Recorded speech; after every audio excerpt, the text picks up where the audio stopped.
The night my fiancé admitted he wished he'd never left his college girlfriend, he expected me to beg him to stay. Instead, I ended our engagement before the waiter even brought the food. Jerry thought confessing his feelings would give us a chance to rebuild our relationship. He had no idea he was about to lose his home, his future wife, and every opportunity to ever earn my trust again. My name is Irene Asaro, and I was 29 years old when I learned that the person you trust most can become a stranger in a single conversation. I worked as a paramedic, a job that taught me to stay calm while other people panicked.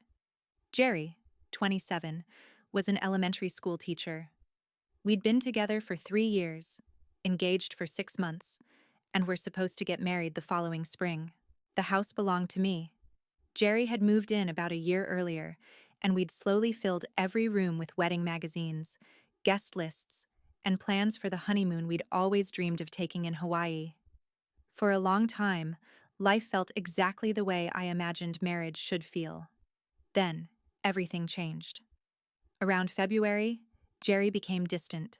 He smiled less, answered questions with one-word replies, and suddenly guarded his phone like it contained state secrets. If it rang while he was cooking, he'd grab it immediately. If I walked into the room while he was texting, the screen disappeared. At night, the phone even went into the bathroom with him. That wasn't normal for us. We had never hidden anything from each other. Whenever I asked what was wrong, he blamed work, wedding stress, or being tired.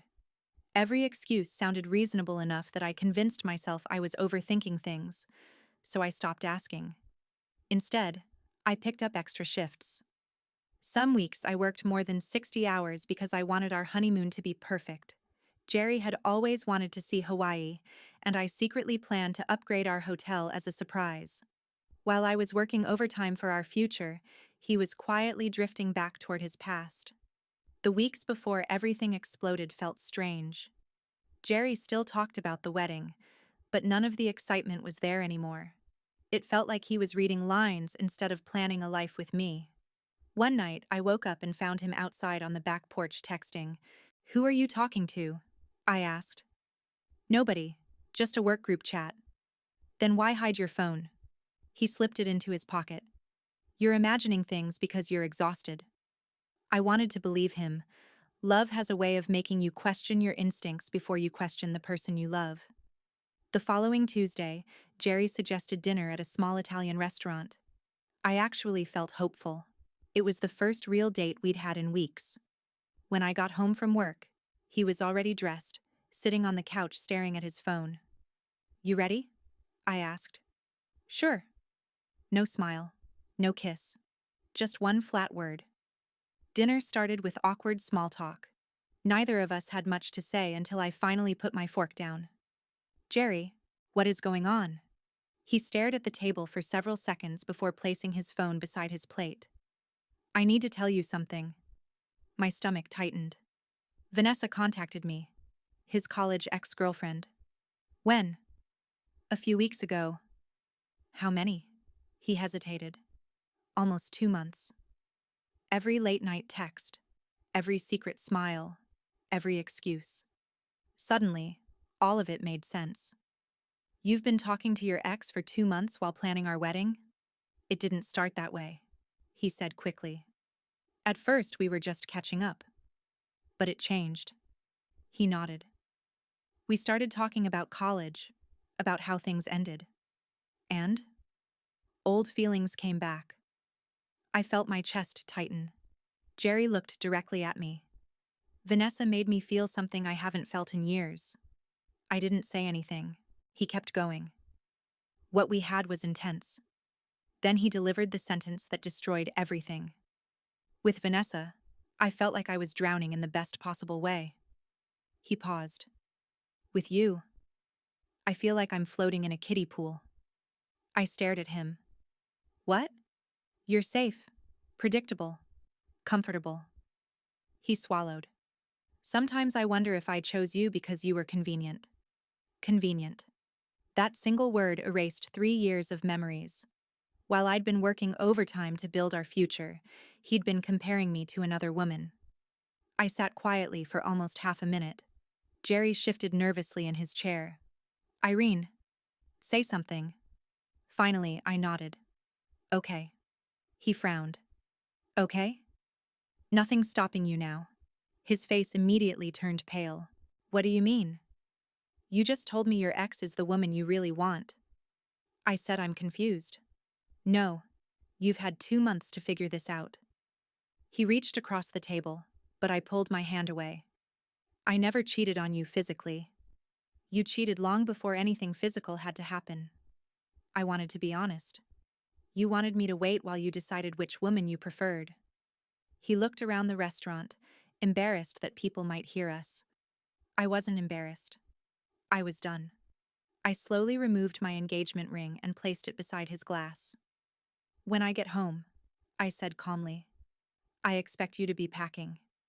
His mouth fell open. You're serious? It's my house. Irene, I'm not going to compete with your ex-girlfriend for my own fiancé. I left $40 on the table and walked out before he could stop me. The drive home felt unreal. 3 years together, 6 months engaged, destroyed by one conversation. Safe, predictable, convenient. Those words echoed in my head the entire drive. When I got home, Jerry was already there, sitting on the couch with tears in his eyes. I'm sorry, he said, as soon as I walked in. I said it badly. No, I replied. You finally said what you've been thinking. We can fix this. I shook my head. You already chose. He followed me into the kitchen while I logged into our joint bank account. What are you doing? Separating our finances. You don't have to do this tonight. Yes, I do. Within minutes, I froze the joint account, removed his access to every shared payment, and canceled anything connected to my cards. Jerry watched in silence. It took him nearly 2 hours to pack. I didn't help. When he finally stood by the front door with his suitcases, he placed the engagement ring on the coffee table. You're really throwing away 3 years over one conversation? I looked at him without anger. No, Jerry. You threw it away. I'm just refusing to live with the consequences of your choice. He stood there for another moment, waiting for me to stop him. I never did. Finally, he picked up his bags and walked out. After I locked the door, the house became painfully quiet. On the coffee table sat 2 engagement rings beside a brochure for our Hawaii honeymoon. I cried that night, not because I wanted Jerry back, but because I finally accepted that the man I loved had disappeared long before that dinner. What I didn't know yet was that the fantasy Jerry had chosen over me would collapse far faster than either of us imagined. The morning after Jerry moved out, my phone started ringing before I even finished my first cup of coffee. First my mom, then my older sister, Sophie, then my dad. News spreads fast when a wedding is only a few months away and suddenly gets canceled. I kept my explanation simple. Jerry decided he wanted someone else. I'm not going to compete for the man I was supposed to marry. My mother was furious. There was another woman? His college ex. She went silent for a second before saying, Then you didn't lose the right man. You found out who he really was. That sentence stayed with me. Jerry's parents reacted very differently. His mother called in tears, insisting Jerry was only confused and overwhelmed by the wedding. His father left me a voicemail saying relationships required forgiveness. I never returned either call. What exactly was I supposed to forgive? The secret conversations? The emotional affair? Or being told I was simply the safe option? Over the next week, our friends started asking questions. I refused to trash Jerry, but I refused to lie for him either. Whenever someone asked why the wedding was canceled, I answered the same way. Ask Jerry about Vanessa. That was enough. People connected the dots on their own. Some believed he had simply gotten cold feet. Most understood exactly what had happened. Several of Jerry's coworkers even reached out to apologize for what he had done. Apparently, he'd been acting distracted at school for weeks, and everyone had noticed. Canceling the wedding was miserable. The venue kept almost all of the deposit. The caterer charged cancellation fees. The florist refused a refund. By the time everything was finished, I had lost nearly $8,000. It hurt. but every time I thought about asking Jerry to reimburse half, I remembered sitting across from him in that restaurant. Keeping him out of my life was worth more than $8,000. The house felt unbearably quiet. For the first few weeks, I'd catch myself expecting to hear his keys in the front door. I'd instinctively cook enough food for two, before remembering there was only me. Some nights were harder than I wanted to admit. But with every passing day, something surprising happened. The anxiety disappeared. I no longer wondered who he was texting. I no longer analyzed every strange mood or distant conversation. Peace slowly replaced confusion. I threw myself into work. Long ambulance shifts left little time to think, and helping complete strangers somehow made my own problems feel smaller. Around that time, I started talking more with Ethan, one of the emergency room nurses. We'd worked together dozens of times before, but we'd never really gotten to know each other. He was funny without trying too hard. He remembered little details people usually forgot. If I mentioned having a difficult shift, he'd ask about it the next day. If I skipped lunch, he'd quietly leave coffee and a sandwich in the break room without making a big deal about it. There was no flirting at first, just kindness. The kind Jerry had stopped showing me months before we broke up.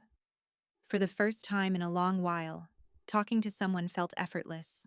About 6 weeks after the breakup, I was finally beginning to believe life would be okay again. Then my friend Noah called. He was laughing so hard I could barely understand him. "Irene, you're never going to believe this. What happened?" "It's Jerry."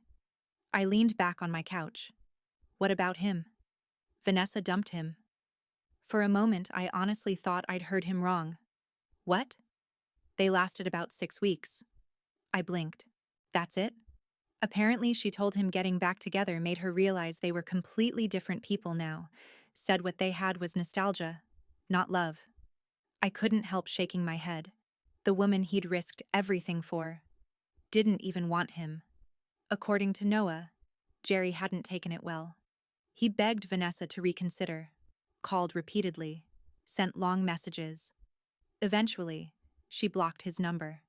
The irony was impossible to ignore. Jerry had thrown away our future chasing the memory of an old relationship, then discovered the memory had never been real. Over the following days, more pieces of the story reached me. Vanessa had apparently told mutual friends that reconnecting with Jerry answered her questions about the past. She simply didn't see a future with him anymore. Exactly the kind of uncertainty Jerry had forced onto me. His fantasy had lasted barely a month and a half. Reality arrived much faster. Not long afterward, Jerry began trying to contact me. At first, he called from unfamiliar numbers. I ignored everyone. Then came emails. Then mutual friends saying he wanted to apologize. I politely asked them not to get involved. I wasn't angry anymore. I simply wasn't interested. Unfortunately, Jerry didn't understand the difference. A few days later, Sophie texted me screenshots of a Facebook post Jerry had written. According to him, we'd grown apart. I'd become emotionally unavailable because of work. He claimed I'd refused to communicate and had ended our engagement without giving him a chance. There was one detail missing: Vanessa. Not a single mention of her. Not one word about comparing me to another woman. Not one sentence about calling me safe and convenient. He had rewritten the entire story. The internet didn't let him get away with it. Friends who knew the truth began commenting almost immediately. "Weren't you talking to your ex? Didn't you leave Irene for Vanessa? I think you're leaving out the important part." Within hours, the comments completely destroyed his version of events. By evening, the entire post had disappeared. I wasn't surprised. People can edit social media. They can't edit what dozens of witnesses already know. That was the moment I stopped wondering whether I'd made the right decision. Jerry hadn't just made one terrible mistake. He was still refusing to accept responsibility for it. Meanwhile, my own life kept moving forward, slowly, quietly, without drama. And for the first time in months, I realized I wasn't surviving anymore. I was finally healing. Almost 3 months after Jerry walked out of my house, I turned 30. Normally, birthdays weren't a big deal to me, but my family refused to let this one pass quietly. "You've had a rough year," my mom said. "We're celebrating whether you like it or not." She wasn't wrong. Looking back, I realized how different my life had become in just a few months.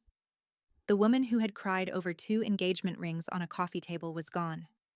In her place was someone who finally slept through the night without wondering who her partner was texting. By then, Ethan and I had been spending more time together outside the hospital. Nothing had happened overnight. There had been no dramatic confession or whirlwind romance.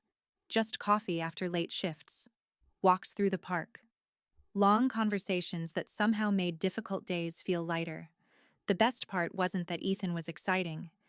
It was that I never questioned whether he wanted to be there. When I invited him to my birthday barbecue, he smiled. "I'd love to meet the people who raised you." That simple sentence meant more than he probably realized. The afternoon of my birthday was exactly what I'd needed. My dad grilled burgers in the backyard while my mom argued with Sophie over dessert. Ethan arrived carrying a homemade chocolate cake because he'd remembered me mentioning that I hated overly sweet frosting. Nobody had reminded him. He had simply listened. Within half an hour, he was laughing with my father, helping my mother carry drinks, and letting my nieces convince him to join a cornhole game. Watching him with my family felt easy, natural. There was no pretending, no checking his phone every 5 minutes, no acting like spending time with the people I loved was some kind of obligation. For the first time in a long time, I caught myself thinking that maybe healthy love wasn't supposed to feel overwhelming. Maybe it was supposed to feel peaceful. Around 6 that evening, someone knocked on the front door. I assumed it was a neighbor. Instead, I opened the door and froze. Jerry stood on my porch holding a neatly wrapped birthday present. He looked thinner than I remembered. Dark circles sat beneath his eyes, and his confident smile disappeared the moment he saw my expression. "Happy birthday, Irene. What are you doing here?" "I just wanted to see you." I didn't answer. He held out the gift. "I know I shouldn't have come without asking, but I needed to talk." "We have nothing to talk about. Please, just 5 minutes." Before I could answer, voices drifted from the backyard. The last thing I wanted was Jerry turning my birthday into another scene. "Irene," he whispered. "I made the biggest mistake of my life." I looked at him quietly. "Vanessa wasn't what I thought." "No?" He shook his head. "It was all nostalgia. I was stupid." "I know." His eyebrows lifted. "You know? People talk." He lowered his eyes. "I've thought about you every day. But not before you left." I was confused. "You spent 2 months talking to another woman." "I know. You told me she made you feel alive." "I didn't mean it." I gave him a sad smile. "Jerry, you absolutely meant it." Silence settled between us. Then the front door opened behind me. "Everything okay?" It was Ethan. Jerry turned around. His expression changed instantly. Confusion, shock, then disbelief. "Who's this?" Ethan walked over calmly and slipped one hand around mine. "I'm Ethan." Jerry stared at our joined hands. "You're already seeing someone?" I nodded. "Yes." His face tightened. "It's only been a few months." "It's been almost 3. That's too fast." I couldn't believe what I was hearing. "You started an emotional relationship before ours even ended." His mouth opened. Nothing came out. "Irene, I thought maybe we'd find our way back. I never got lost." For the first time since arriving, his voice became louder. "So that's it? 3 years together and I'm replaced?" Before I could answer, my father stepped onto the porch. He took one look at Jerry and sighed. "I think it's time for you to leave. I'm talking to Irene. And she's finished talking." Jerry looked past my father toward the backyard where my family had gone quiet. Sophie crossed her arms. Nobody looked happy to see him. He turned back to me one last time. "I still love you." I held his gaze. "No." He frowned. "You love the life you threw away." The words hit harder than I expected. His shoulders slumped. For the first time, I didn't see the confident teacher I'd fallen in love with. I saw a man finally forced to live with his own choices. Irene. I hope you find peace, Jerry. His eyes filled with tears. But it won't be with me. He stood there another few seconds before placing the wrapped present on the porch. I bought this hoping. I know. I never stopped loving you. I shook my head. You stopped long before that dinner. He looked down at the gift, picked it up again, and slowly walked toward his car. This time, I didn't watch him drive away. I simply closed the door. When I returned to the backyard, Ethan squeezed my hand. You okay? I smiled. I think I finally am. Nobody mentioned Jerry again that evening. We laughed. We ate too much cake. My father told the same embarrassing childhood stories he always told. For once, I didn't feel like something was missing. A month later, I heard Jerry had moved back in with his parents.